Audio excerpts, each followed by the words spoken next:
Hola, j'espère que tu vas bien. Cette semaine, on va continuer à parler du concept des croyances, puisque quand on traverse une crise transpersonnelle majeure, peut-être que c'est ton cas actuellement, très souvent, toute la vision qu'on avait sur notre vie, la vision qu'on a même parfois de nous-mêmes, est en train de vaciller.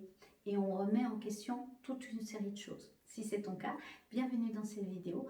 On va continuer à explorer le concept des croyances et surtout voir les pièges dans lesquels il faudrait éviter de tomber et comment on peut les utiliser pour que ces croyances puissent devenir des tremplins de transformation profonds et durables et arriver à créer une vie plus alignée avec ce que tu veux réellement pour toi et pour ta vie. Donc la semaine passée, on a vu qu'une crise transpersonnelle est là pour venir mettre en lumière toute une série de choses et on a parlé de ce fameux concept des croyances. Ok, et je t'avais demandé, je t'avais proposé comme exercice la semaine passée de commencer à essayer d'identifier tes croyances et surtout les croyances limitantes, donc tout ce qui te limite, tout ce qui te fait croire que tu es plus petite ou plus petit que ce que tu es réellement, ou tout ce qui t'invite à te réfréner, à avoir une vie plus médiocre ou avoir une image plus dévalorisante de toi-même ou des rapports sociaux entre les humains, plutôt teintés de négatif.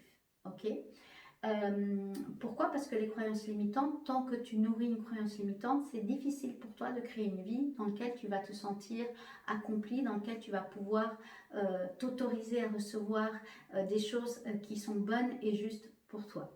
Donc si tu as commencé à identifier tes croyances, et donc plus tes croyances limitantes, même si tu peux évidemment aussi identifier les croyances portantes que tu as sur toi, puisque celles-ci, elles vont venir te soutenir et nourrir du terreau plus fertile pour pouvoir développer une estime de soi saine, ce qui va t'aider à passer plus rapidement à l'action et développer plus de confiance en toi.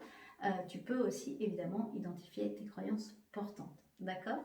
Mais une fois qu'on a identifié toute une série de croyances qu'on a d'abord souvent sur soi, sur comment on se voit nous-mêmes, et dans la semaine précédente, dans la vidéo précédente, je t'avais expliqué un petit peu comment se créer ces croyances qui viennent très souvent de notre environnement direct dans lequel on était plongé, imbibé quand on était jeune, ou qu'est-ce qu'on a entendu, qu'est-ce que les adultes disaient sur nous quand on était jeune, et qu'on a pris pour vrai, puisque c'est ça une croyance.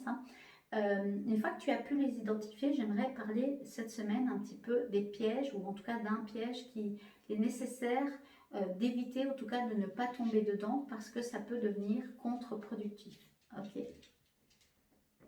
Donc j'aimerais aborder avec toi un des pièges où on tombe très souvent dedans quand on commence à développer un petit peu plus d'intérêt à se connaître soi, à faire un travail sur soi, ce qu'on appelle du développement personnel très souvent, ou qu'on a envie de se reconnecter à une spiritualité un petit peu plus New Age.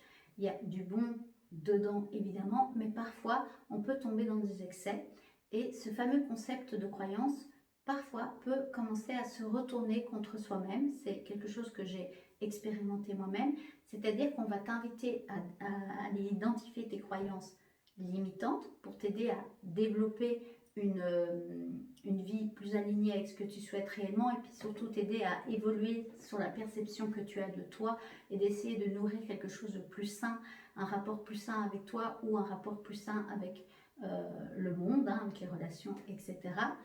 Mais le piège dans lequel on peut tomber, c'est tomber un peu dans ce qu'on appellerait de la psychologie positive, mais à l'excès, puisque la psychologie positive est positive, mais quand ça devient une obsession, quand ça devient quelque chose qu'on pousse à l'excès, ça peut être antiproductif.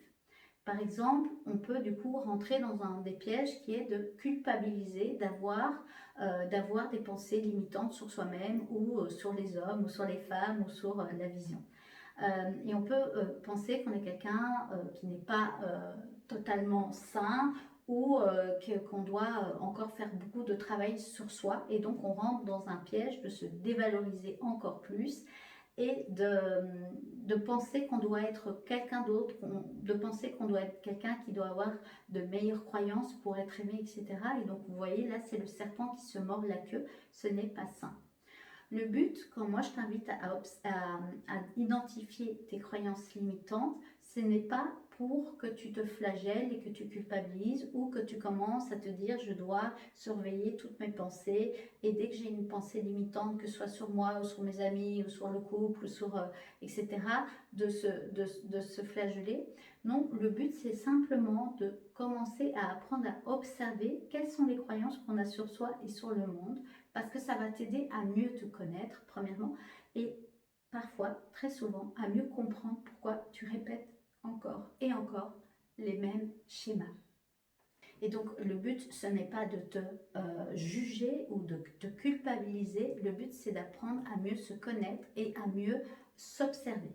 D'accord? Il faut bien savoir que en fait, avoir des croyances, tous les humains ont des croyances. On a tous des croyances limitantes sur nous-mêmes et sur le monde et on a tous des croyances portantes sur nous-mêmes et sur le monde. C'est une manière de se construire. Le cerveau, il capte tellement d'informations à la seconde tout le long de la journée qu'il est obligé de faire du tri, de séquencer certaines choses parce que sinon il ne s'en sortirait pas. Et donc les croyances permettent ça aussi, ça permet de séquencer et d'analyser parfois plus vite une donnée plutôt qu'une autre ou de moins processer tout le long. Okay, donc c'est humain, on est tous faits de croyances. Par contre, ce qui est bien et juste, c'est de voir que ces croyances peuvent évoluer avec nous. Et plus on va faire évoluer nos croyances, plus on va faire un travail de fond dessus, mais sain, pas malsain, sain, plus on peut transformer notre vie. Donc, quand tu as identifié une croyance, la question à se poser, ce n'est pas est-ce que c'est une bonne ou une mauvaise croyance, mais plutôt est-ce que cette croyance va me permettre de créer une vie qui fait sens pour moi, qui va me permettre de créer la vie que j'aimerais pouvoir expérimenter dans cette vie-ci. Comme je t'ai expliqué, on a chacun une carte du monde différente qui s'est créée en fonction de notre environnement direct quand on était plus jeune, de ce qu'on entendait dire de nos parents sur les relations, sur qui on était, la vision qu'ils nous ont donnée d'une relation de couple ou ce qu'on regardait comme série, même adolescent. Tout ça, ça a façonné une vision, une perception qu'on a de la vie qu'on pensait être vraie. Et en fait, ce qui est bien avec les croyances, c'est de voir que tu pensais jusqu'à aujourd'hui que ça devait être forcément comme ça, mais qu'une croyance peut évoluer. Okay, et c'est là où tu reprends ton, on va dire, plus de libre arbitre. C'est tu peux te dire, au lieu de dire est-ce que c'est une bonne ou une mauvaise croyance, c'est te dire est-ce que cette croyance m'aide à créer une relation, par exemple, que je souhaite.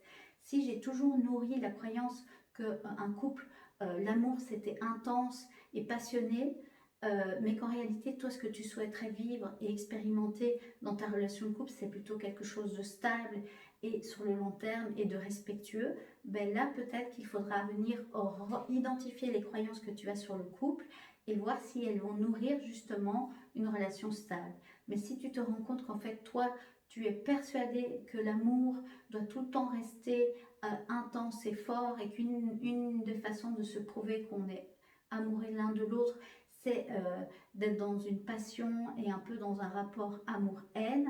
Est-ce que ça va rentrer en adéquation avec le fait qu'en fait, ce que tu souhaites réellement pour toi, d'expérimenter, c'est d'avoir un amour peut-être plus sain, plus stable.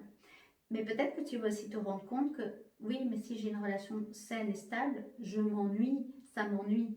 Et là, une invitation à aller encore creuser qu'est-ce qui te fait croire que si tu as une relation stable, tu t'ennuies.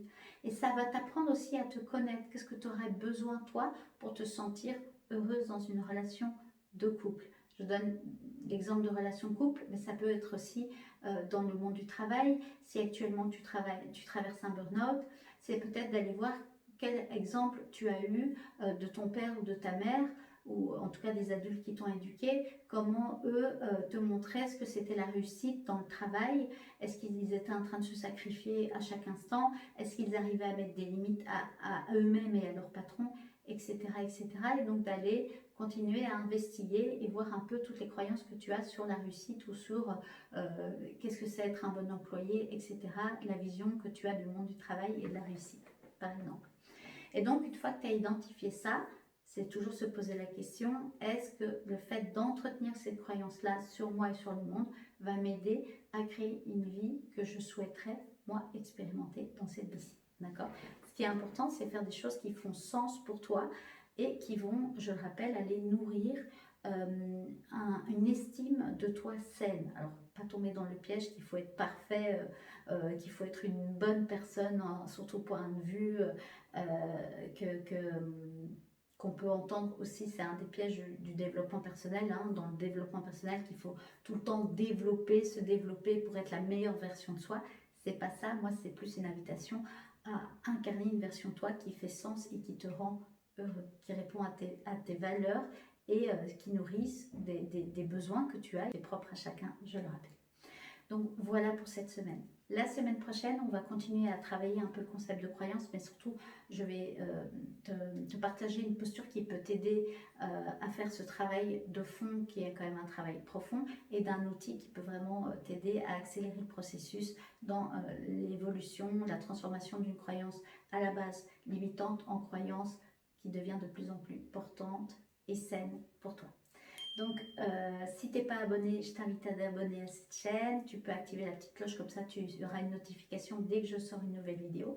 Tu peux aussi me suivre sur les réseaux sociaux, tout est en description. Et d'ici là, moi je te dis surtout, prends bien soin de toi. Mon cerveau veut parler plus vite que ma bouche, c'est rigolo.